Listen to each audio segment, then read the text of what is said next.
My name is Katalin Farkas. I'm a professor in the philosophy department of Central European University. I live in Vienna in the 3rd district, about 10 minutes walk from the Belvedere Gardens.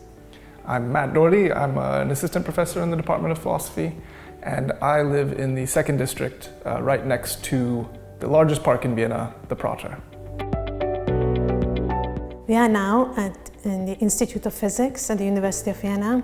This was already the Institute of Physics at the beginning of the 20th century, and the entrance on Boltzmann-Gasse 5 became world famous as the site associated with the Vienna Circle. This group of philosophers, scientists and mathematicians, including Otto Neurath, Rudolf Carnap and Moritz Schlick, amongst others, met here regularly in the 1920s and 1930s, and they began the movement that became known as logical positivism or logical empiricism. They emphasized the logical analysis of language, verification, and the unity of science. So Boltzmann-Gasse 5 is one of the birthplaces of modern analytic philosophy. Vienna has a fascinating philosophical and intellectual tradition. Franz Brentano taught at the University of Vienna for 20 years at the end of the 19th century, and his students included Edmund Husserl and Alexius Meinong.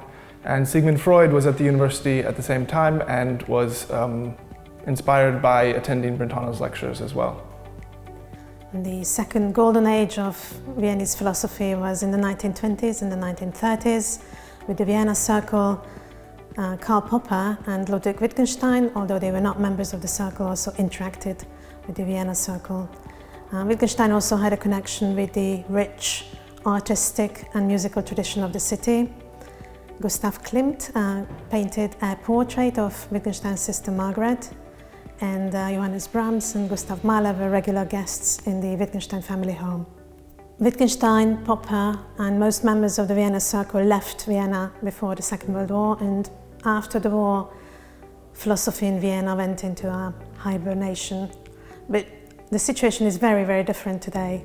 Sometimes we jokingly say among each other that we would like to contribute to the 3rd golden age of Viennese philosophy after Brentano and the Vienna Circle. For example, CEU is the lead in a large-scale research project called Knowledge in Crisis, together with the University of Vienna, Salzburg and Graz.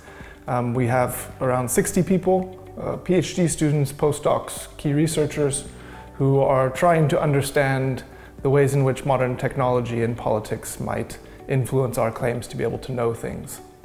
Vienna has always been a city which appreciates culture, learning, academic engagement. There is always a lecture, a concert, an exhibition that you can visit. Today, about 10% of the city population are university students.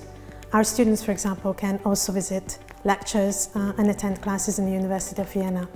The city really has a human scale pace that invites reflection and dialogue.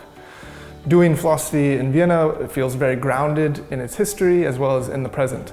One has a sense not only of the great thinkers of its past, but also of the vibrancy of a living and diverse academic community.